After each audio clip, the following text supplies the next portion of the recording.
You're listening to episode 56, Effie's Story, a son with a rare disease, CTNNB1.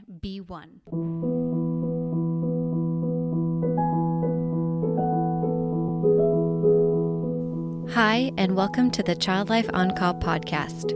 When your child is sick, the whole world seems to stop in its tracks. Plans and priorities change, and your number one job becomes figuring out how to get your child well again. For some of us, rest, medications, and relaxation can do the trick. But for others, it takes more. It takes countless doctor appointments, invasive medical testing, therapy, surgeries, the list goes on, and then you still may not have all of the answers or results you were hoping for.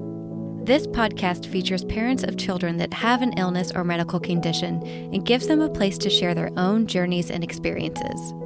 We will talk about the ups and the downs, the highs and the lows, but one thing seems to remain the same. Children are resilient and teach us more about ourselves and the world than we could ever imagine. Thank you so much for lending a listening ear and opening up your heart to these families and this podcast. I'm your host, Katie Taylor. You appreciate those small moments so much more than you would have before, like when your kid picks up a marker, when your kid swallows some food, when they knock down a tower, when they put the ball in the bucket, when you hear them laugh, when you hear them say mom in their own version, whether it's sign language or a sound. When you know what it is, you really learn about maximizing these really special moments. Hello and welcome back to Child Life on Call. I am Katie Taylor, your host, and I am so happy and grateful that you are here today, especially to Effie Parks, host of the Once Upon a Gene podcast, who shares her story with us today. If you are here for the first time, I want to let you in on a little secret that listeners who already listen to this podcast know. And that is that the experiences and insight you gain from listening to parent stories is monumental. As a parent, a human, a healthcare professional worker, their vulnerability and courage in sharing will undoubtedly change your perspective on life, your professional experience, parenting, whatever it may be. It's just amazing. And all of this happens within a podcast episode. It just absolutely wows me. But we are also more than a podcast. Child Life on Call is a community of parents and professionals that share ideas, stories, and resources to help you navigate your child's unique experiences. We give you strategies to support yourself and your family through life's challenges, and we are so glad that you are here. So let's get on to Effie. I'm going to be real with y'all and tell you that I do most of my podcasting on weekday evenings. You know how that mom life, work life, fit everything in you when the kids are asleep type of life goes. And no matter what, on those weekday evenings, there's just a bit of apprehension on my part. Just because it's at the end of the day, I wonder, will I be too tired? Will I feel exhausted? What if I'm not on my game when I'm listening to their stories? And of course, the moment I get on the phone, that all changes and I'm completely mesmerized and inspired. And Effie's story is absolutely no different. We were on the phone at 8:00 p.m. and I could have talked to her until midnight. She's just amazing. Listen in as you hear her story about how she went from accepting the final word from healthcare professionals at the beginning of her son's life to stepping in as literally a member of the team. Listen how she defines self-care in a way that is not just calm-inducing and relaxing, but also just makes her feel like a mom who needs a break. And listen in on how she so accurately describes the moment she realizes she has never met anyone in the world like her son before. It's incredibly powerful, and I hope you enjoy our conversation. Hi, everybody. My name is Effie Parks. I host a podcast called Once Upon a Gene, and I'm a mom and a wife. I live in Seattle, Washington. I have two amazing little kiddos, a 4-year-old named Ford and an almost 2-year-old named Esme. So it's just after Christmas, and we haven't seen any snow or rain yet. We're excited for the new year. It's been a long year for everyone. For my family, it's actually been one of the easiest years, believe it or not. I think a lot of families like ours can kind of connect to this a little bit. We're all kind of used to being a little more isolated from people and not necessarily going out as much because our kids are sick a lot or they're hospitalized a lot. So, in the beginning especially, I was like, "Why is everybody freaking out? This is like Mhm. Tuesday." Yep. Yes. And another bright spot is my son has super, super low tone, and he's had respiratory viruses and pneumonia almost his whole life. And since March of this year, he hasn't been sick at all. He's Wow. never not had a fever or respiratory virus, and it has just been glorious. So, while I know there are so many hard things that obviously come along with this, those are the things that my husband and I have really held on to, that have been a really nice relief in 2020 for us. So Yeah, that's kind of where we're at right now. I love that perspective. It's true. It's like people are staying away from each other and wearing masks, and because of that, a lot of the viruses that normally take over. I'm so glad to hear that this year has been better for you guys. Yes, thank you. Yeah, it's that. And also, Ford isn't in 100 things a week like he Mhm. normally is. He's not going to all of his therapies and school with other kids. So all of the powers combined have just really strengthened his immune system, I hope. That's If anything, amazing. it's been a nice break. And little Esme doesn't know any different quite yet, probably, so she's just enjoying all of the family time. Yeah, she is so excited to be able to see all of us every single morning. It's like, "It's you guys again, yay!" Yay! So, our playgrounds just opened up, like, 2 or 3 months ago, and that's blowing her mind. Yeah. They've been closed her entire, like, sentient, mobile life, so she's having a really great time right now. Oh, for sure. It's like when you actually have to get in the car to go somewhere, you realize this is why we never do this. It's so much work to actually have to put everything together and get out there. So, yes, It's hard. I love the bright spots of 2020, and it sounds like Ford had a few of them. So that's excellent. Yes, definitely. Well, talk to us a little bit about I love your podcast, and I want to talk about that because I think you and I kind of have similar. We were looking for something and we couldn't find it, so we made it. And so we have that within us. And I don't know, that I ever thought I would be a podcaster. Actually, I can say for certain I never thought I would. But talk to us about Ford and your journey and kind of what led you to starting the podcast and what your mission is. Yes, so Ford was born, like 4.5 years ago, and I thought I had a totally normal pregnancy. I felt great. I felt beautiful. My hair was thick for the first time in my life. Mm-hmm. And, Casey and I were just so excited to be parents. We had always wanted to be. And as soon as Ford was born, he was born with a pretty low birth weight. They didn't say anything about it necessarily. We went home and we were having an impossible time feeding Ford. We would, I couldn't get him to latch, and I went and did all of the things. I went to the lactation specialist every other day for months. Nothing was working. I come from a really large family. I started babysitting when I was like 6, okay? Like I knew I could do this. I wasn't Yeah. afraid of children or I knew what I was doing. And the longer that it went on, the more uncomfortable Ford got. He was crying, he was writhing, he was not sleeping, he was screaming all the time. And I know a lot of parents say that, but Ford was. We were taking him into the pediatrician once a week, telling our doctor that Ford seemed like he was in pain. He seemed like something was hurting in his stomach, and they never listened to us. They told us we were new parents. They told us Ford had colic. They told me to give him some Caro syrup and everything would be fine. And it would take us like 3 hours to get a couple ounces down him. And a lot of the time, most of it was on his bib, on his Mm. chest, because it would come out of his mouth. And we just continued. I made an appointment every single week, and I was in there saying, "No, something's wrong." And finally, one day, she looked at me kind of horrified, and she said, "Effie, I'm worried about Ford." and I've made you an appointment at Children's Hospital in the morning."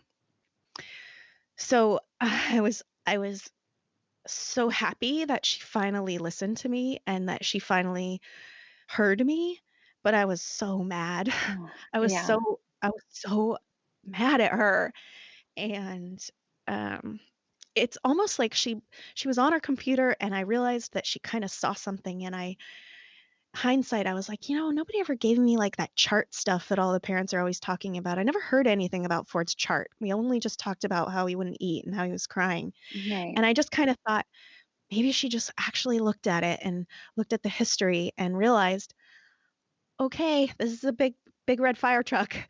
Mhm. Uh, so I took Ford to, the neurodevelopmental clinic that next morning. That's where she had referred us for some reason, and as soon as we got into the appointment, the doctor did all these measurements on Ford, and, I wasn't really expecting anything particular. I was concerned about Ford eating, Mhm. and she really blasé was like, "Yep, Ford is, more than 4 standard deviations below the norm. He definitely has microcephaly, really low tone."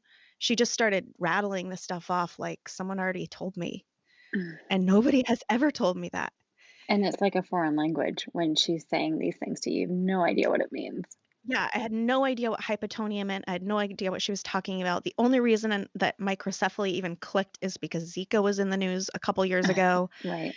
but I still didn't realize what that was, I guess. Mhm. Uh, and everything just kind of, I kind of equate it to, I've been in a couple car accidents that rolled over, and when your car accident is rolling, you feel everything and you see Mm-mm. all this stuff dropping, and you are in really, really slow motion. Like it's weird. You can hear your heart beating and you don't hear any sound Yeah. other than that, nothing. And that's kind of what happened to me in that room when she said that. And I don't remember anything else from that Mhm. appointment.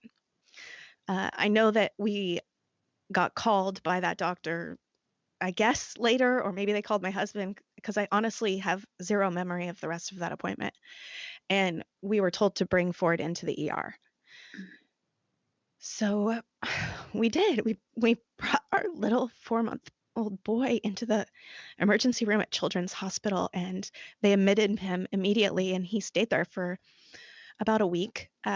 He Wow. was admitted for failure to thrive, and another thing I didn't really understand, and it was just, how it is in the hospital. There was just person after person after person in and out all day, all night, and I didn't really know what was going on.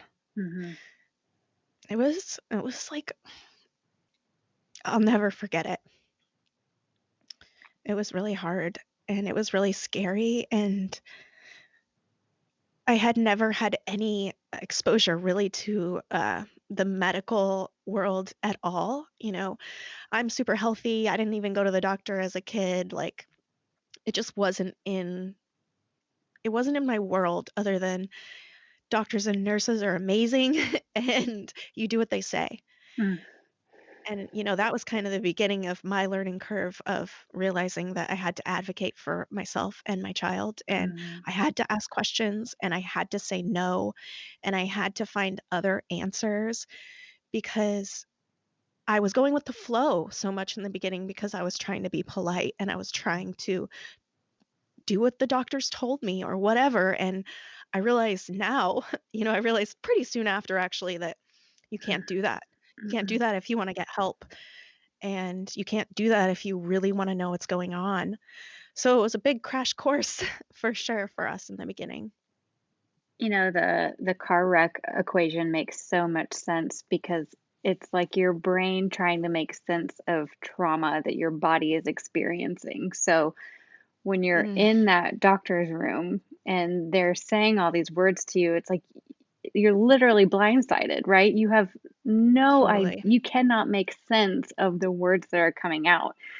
And you know, we can't exactly teach people to advocate before they go through before they even go through an experience But because of the experience that you've gone through and now what you're doing through your podcast, you're literally making it possible for caregivers, for parents, for people who haven't been through something before to maybe turn on a light switch and say, I need to start advocating for myself in my everyday life so that when I get into a medical experience, I'm just really used to doing that, you know? Ugh, Totally, totally. Which is definitely one of the ways this podcast was born, right? Uh, after that, it was just like it was just like a tsunami of things happening, and mhm, the fear about Ford's health and his future and us as parents, like digging this deep, deep hole and like bearing mm, our expectations of what we thought this was going to be like. And right, and it's gone. it's gone. And, I had 5 girlfriends. I had 5 girlfriends that all had kids within 6 weeks of me. And, Wow. we were pregnant together and we had all these lofty ideas that we were going to raise our kids together and this and that and this. And like, it was so apparent just even within a few months of Ford's development that like this was not going to be a good place for me to be, Right. at least for a while. Um, which in turn was one of the things that made me feel so isolated, which I think all of us feel in the beginning. There are some lucky ones who don't, and that's amazing. But Mhm, I did, I felt so alone. I didn't have friends that had kids like mine. I didn't grow up with kids like Ford. I didn't have adult friends who were disabled. I had no clue. I had no clue about the rare disease community and anything. I really didn't. And you spend a lot of time alone with your kid in the car, going to early intervention appointments, going to every specialist appointment, especially in the beginning. I mean, we were at the doctor's 3 times a week for a year easily on top of therapies. And podcasts just became a lifeline for me. I would just search in the search bar of the podcasts like mhm, disability, special needs, mhm. rare disease. I just Yep. searched all of those things. They're way better. They're way more searchable now than they were a few years ago. But like only a handful of that stuff came up. And when I listened to a few that really spoke to me, it it changed everything. And it it put some air back in my lungs, and it let me know that there were other people like me. Like I say, actually getting to hear your voices, hear your stories, hear what you're going through from your heart, just it connected to me. That medium connected to me so much more than reading a blog or Mhm, a book that I ordered. I felt those people, and they were a companion to me when I was in the mhm, car or out on a walk. I could do all of the hard things with Ford with an earbud in and listen to right. these stories. Um, and they dried up. They dried up really quick because there weren't that many 4.5 years ago. Mhm, And I just knew that I had to be a part of that conversation. I knew that it was a piece of my purpose, and I knew I had to open my own doors to meet these people and become friends with so many and just have a mhm. community that I felt like I belonged to because I really didn't belong anywhere at that point as a mom. I love everything you're saying about podcasts and, would add on the ability to be passive in a relationship, which doesn't normally happen. Mm, Usually people are totally. looking for like a lot of that equal friendship and or equal, whatever your relationship is. And with the podcast world, you just don't have to give a lot. And you can start and you can stop and you can not ever listen to it again or listen to it two more times. It's just such an incredible medium to get Oh that my connection. God. And I agree with you. Katie, I love what you just said, and I never thought about it that way, but that is so, so true. Especially with the bandwidth that we don't Sure. have And yeah, maybe having that one-sided connection when you need to pull from it is so valuable for families going through that in when they're in the thick of it, when they're in the trenches. And yeah, I love how you put that. I'm gonna steal that for sure. You should, you should. I'm gonna steal yours. Talk to me about, we're talking about bandwidth, especially. Like, I think about you with a 4-month-old getting the wind knocked underneath you. He's been hungry. Feeding is a challenge for a new mom and a baby, no matter which way you look in it. And you add what you guys are going through, and it's really unimaginable. So you go into the hospital with even less sleep, even more things you don't know. Your brain is trying to make sense of things. You talked about it started to click that you needed to advocate. And I guess when you started advocating and asking questions, you guys got some answers. And can you walk us through, finally getting that diagnosis and how you went through that experience? Yeah, well, the first thing I did after that hospitalization was find a new pediatrician. Hmm. Uh, I do feel a little bad for her. She actually did come visit Ford in the hospital that week, which I thought was really kind of her. Um, but I did know that she was not our person and that I needed to find someone who was going to listen to me the first time and not brush me off. So that's something that I didn't realize I could do either. I was going in there for 3 months once a week, and I didn't realize that I could just get another one. So that was my first thing that I did. And, after that hospital visit, I got connected with early intervention, which I'm sure all of your guests are familiar with.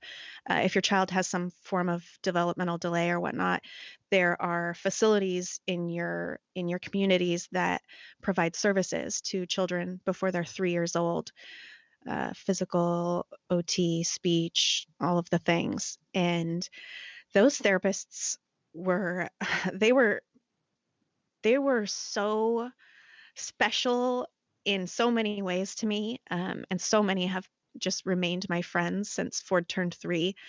But I learned a lot from them. I learned a lot from them because before I was meeting other parents, they already knew all of them, and they would always give me little bits of wisdom like, "Hey, Effie, have you thought about this? Have you tried this? I know this other mom, went here. You can go find a chair that you can borrow at this place." And I just I just started realizing that I didn't need to wait for any healthcare professional to tell me what I needed and when I could have it.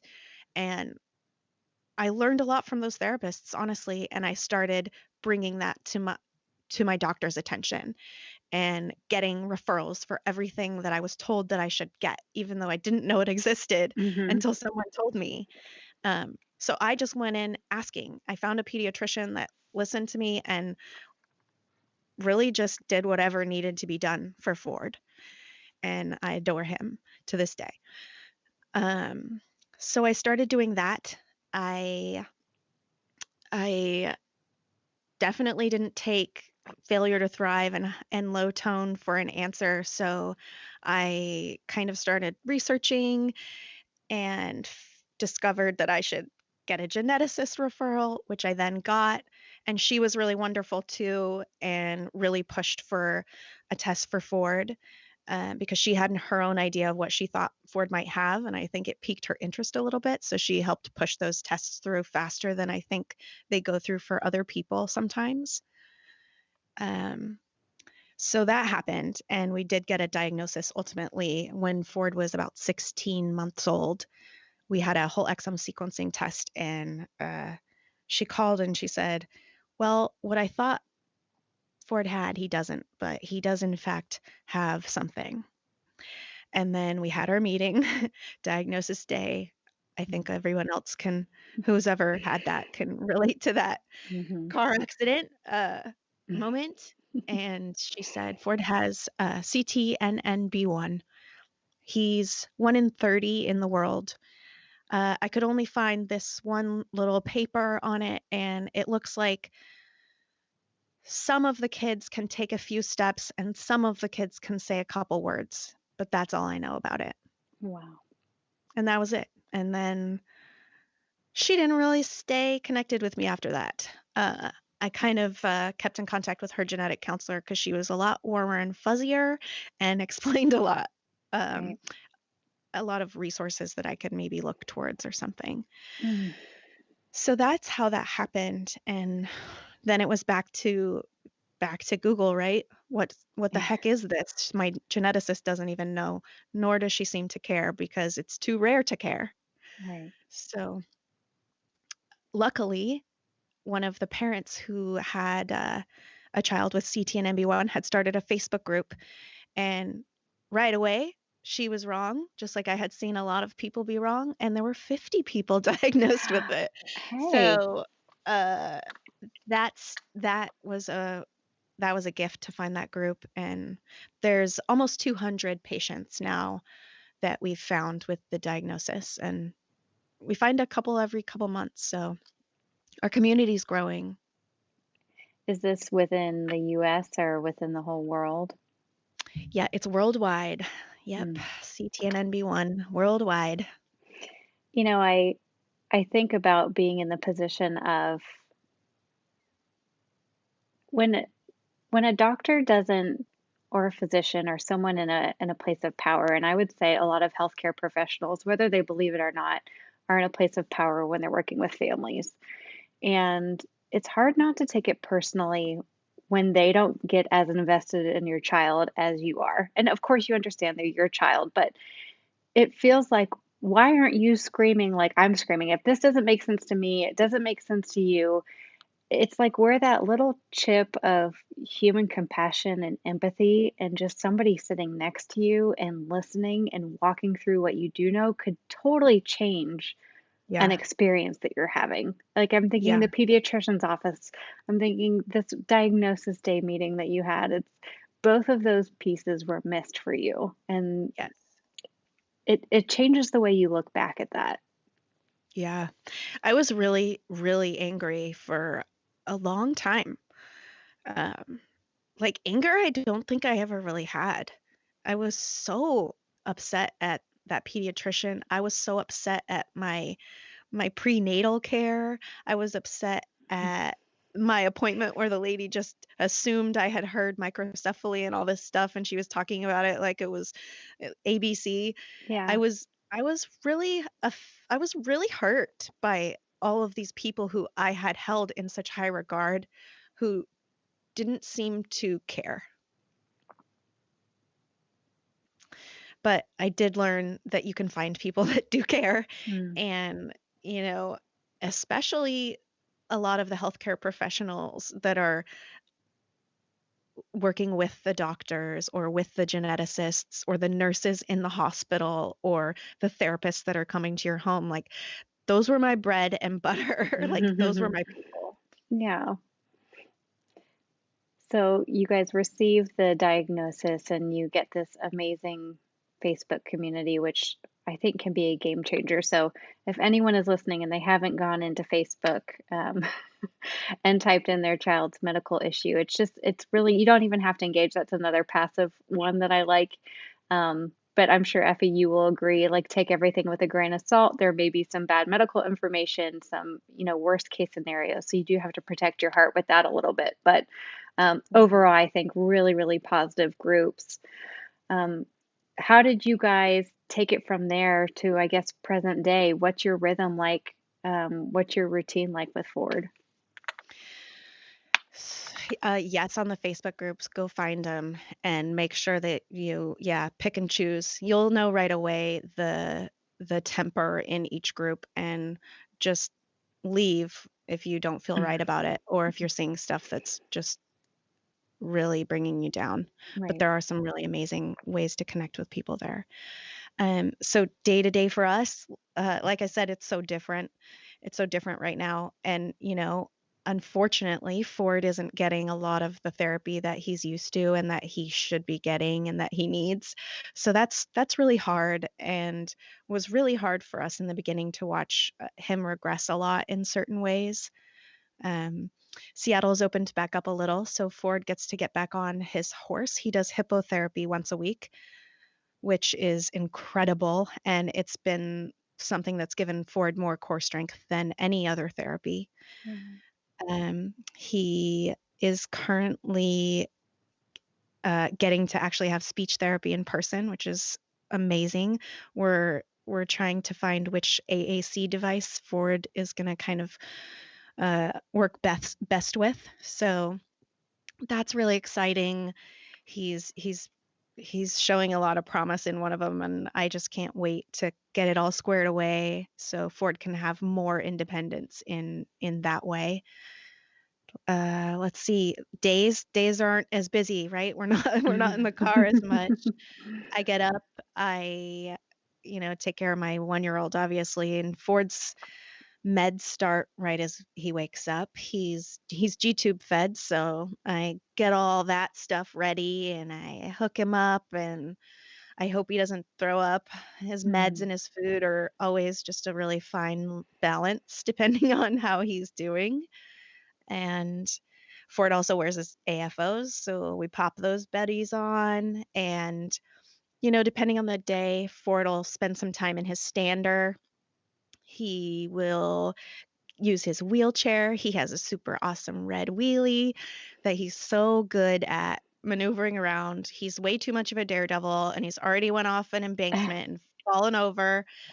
He loves going fast. He loves doing tricks. He's super independent in that, and we just feel so grateful that he has that freedom. Um, it's a little complicated right now. Starting, my husband's actually going to be going back to in person, which I'm freaking out about Mm. because Ezzy can walk and Ford cannot, and she's almost 2. So she doesn't want to sit in the stroller when we're out. She wants to run around and play in the leaves and go down the slide. And Ford wants to go on a walk because Right. he wants to be moving. And so I'm not sure how I'm going to do this exactly. I can get Ezzy to stay in the stroller for a couple minutes and then she wants to get out.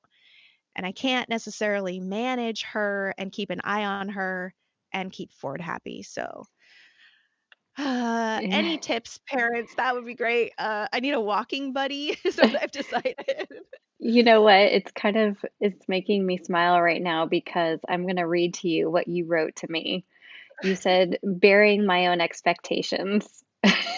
Yes, And I think true. that might be the key. I think it might be lowering it as low as you can go and not trying to do too much and figuring out what works and what doesn't. Oh It's my you God. know how this goes. Thank you for that reminder.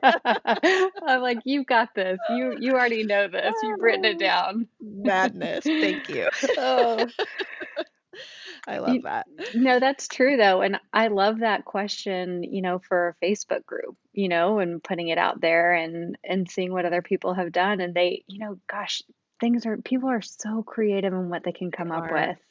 Yeah, there's some serious mom givers out there that I've learned some tricks L- from. Love it. Big fan of the backpack leash. And I don't know how a lot of people think about it, but for me, it's all about safety. I Okay, well, really I was like it. thinking about that today. I was like, are people still leashing? Like, can I get one of those? Because I mean, that they might make be them it. so cute. I mean, when it comes down to it, safety is important and take all the stairs you want, like whatever. Okay, I'm getting a leash. Thank Okay, you. cool, same.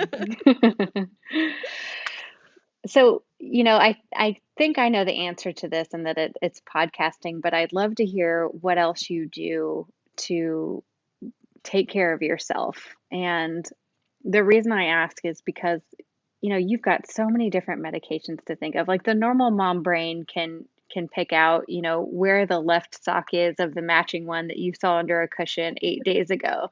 So you Totally. have all that on top of G-tube feeds, medications, appointments. How do you keep track of it all? And then how, on the flip side, do you take care of yourself so that you can keep track of it all? Who knows how any of this is happening? It's day to day. Sometimes I use a calendar, sometimes I have sticky notes. I don't know Yep. how Ford stuff gets done. Thank goodness for electronic text message reminders, that stuff. Uh-huh. Taking care of myself is actually a really big deal.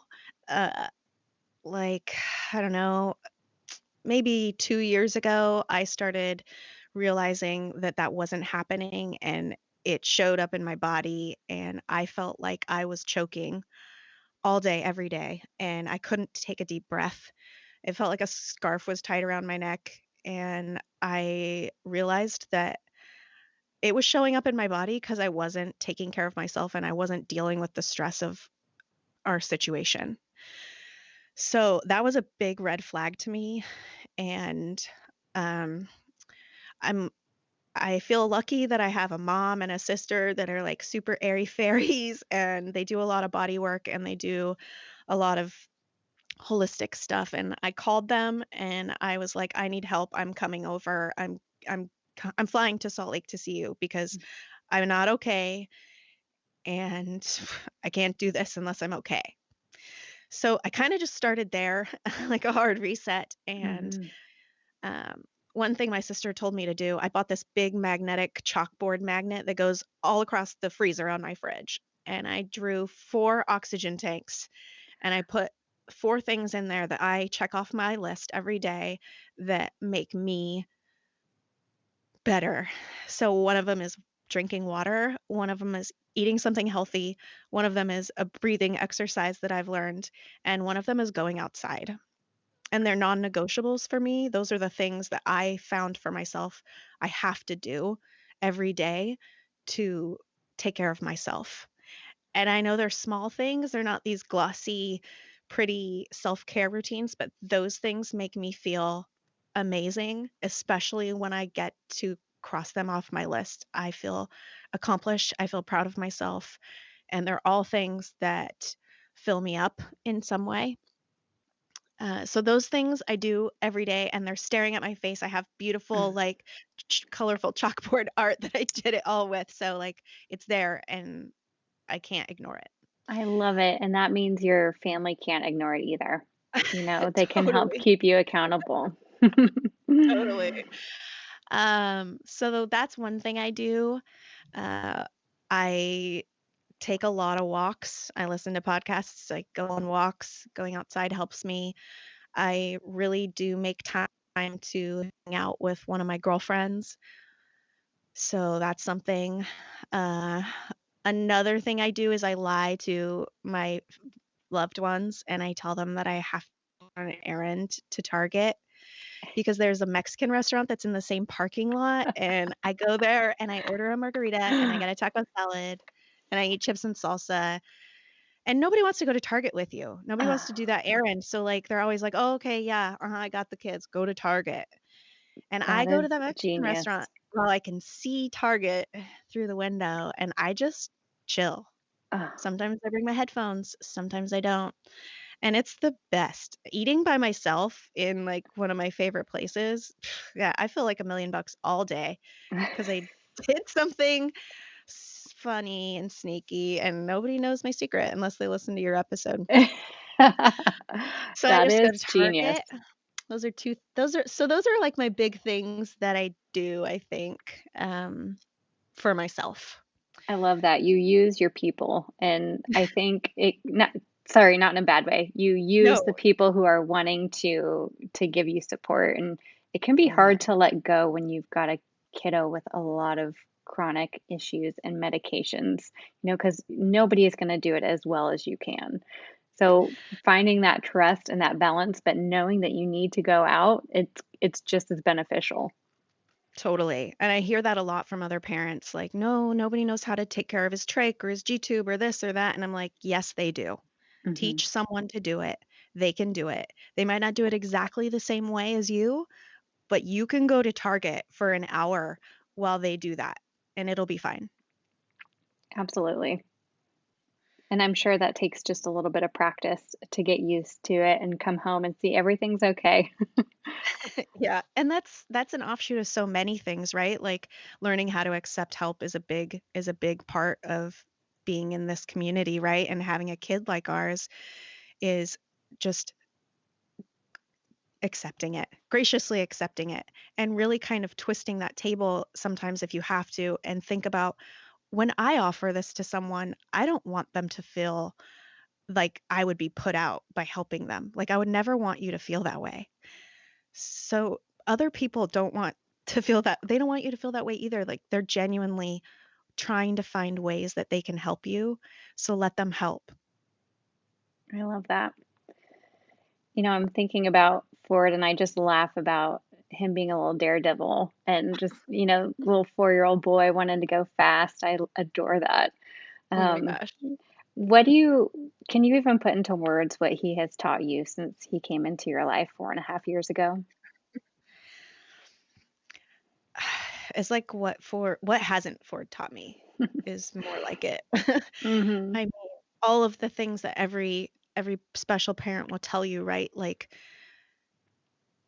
everything slows down, and you you appreciate those small moments so much more than you would have before. Like when your kid picks up a marker, when your kid swallows some food, when they knock down a tower, when they put the ball in the bucket, when you hear them laugh, when you hear them say mom in their own version, whether it's sign language or a sound, when you know what it is, you you really learn about maximizing these really special moments. You learn about maximizing your own self-care moments, right? Like maybe it's that beautiful hot shower that you've figured out a way to get and not be vigilant while you're doing it.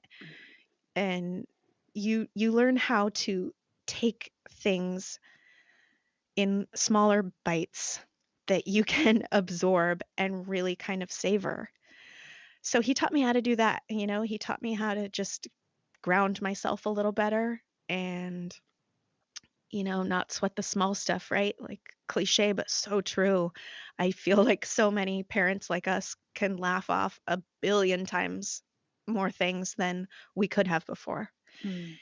And I also, not that I was ever judgy or anything before, but like maybe if I saw someone's 5-year-old or 6-year-old in a stroller, I would have been like, why is that kid in the stroller all day? I would never, ever think that now. I would just be Mm. like, hey, what is that stroller that a 6-year-old fits in? I need it. Yeah. Like, I just, I, I, I don't judge people that are in front of me anymore in any way because I don't know where they're coming from.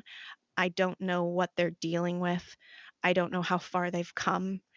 I don't know if they have a diagnosis, if they have a loved one with a diagnosis. I just assume everyone is doing their best.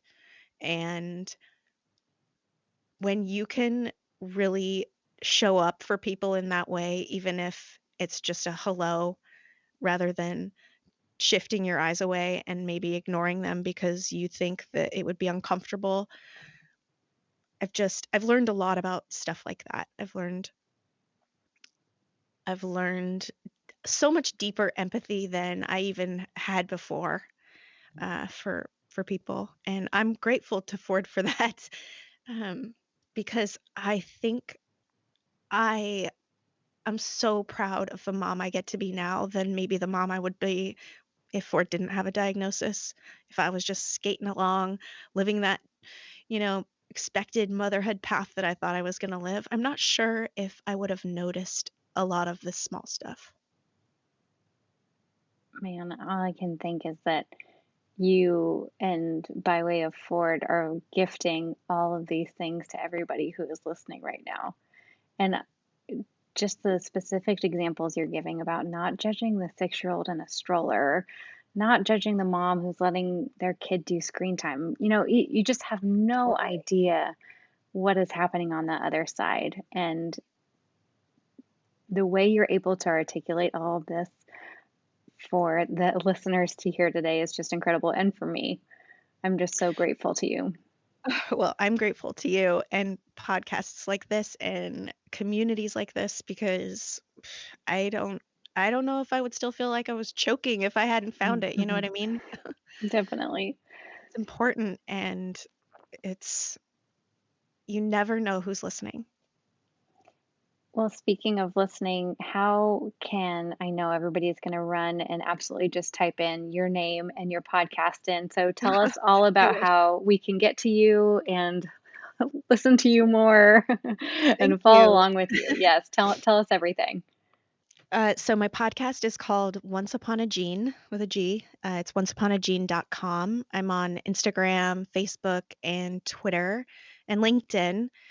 And I'm on there, so you can find me. And also something really exciting that just happened. Uh, my friends, Bo Bigelow and Daniel DeFabio, are founders of the Rare Disease Film Festival, which since COVID also became a television channel.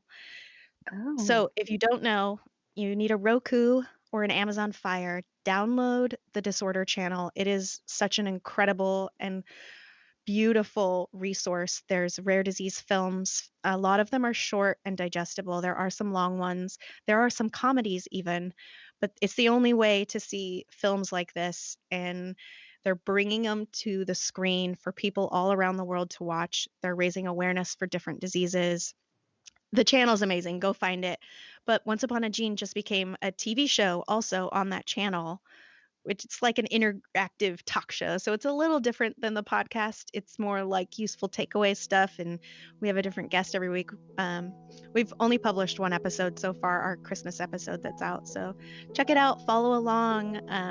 Like I said, it's interactive, so we need videos of your kids laughing. Okay, we have a laughter wheel. It's so amazing. And That's if your kid's awesome. name gets called, then we play a video of them laughing, and Oh, we raise a little awareness for whatever the little kiddo has going on. So that check it is out. I'm amazing. everywhere somehow. Yeah, TV star podcast host. Don't worry about it, everybody. Effie was It's here like first, okay? I do it only on Tuesdays. I don't know how I do it. I'm packing it in. Pack it in.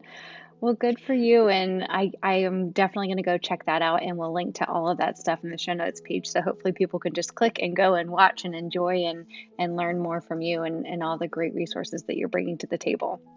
Thank you, Katie. And thank you so much for your podcast and everything that Child Life does. It's incredible. And I love the perspective that comes from the angle of Child Life, too. It's really amazing. And I'm so happy to share this medium with you and all of your guests. Thank you. Likewise, I feel the exact same way. I'm so glad we were able to connect. Thank you so much to Effie for being here today. It was such an honor to be able to speak with you and share it on the Child Life on Call podcast. I will share all of Effie's resources, podcasts, and information on the show notes page, and I will see you all again soon. Thank you for listening to the Child Life on Call podcast. I'm your host, Katie Taylor, and you can follow us at Child Life on Call on Facebook, Twitter, and Instagram. Please rate and review to make it easier for other families to find us. We have cute merch available at www.bonfire.com/store/childlifeoncall, and you can listen to more episodes and find resources at childlifepodcast.com.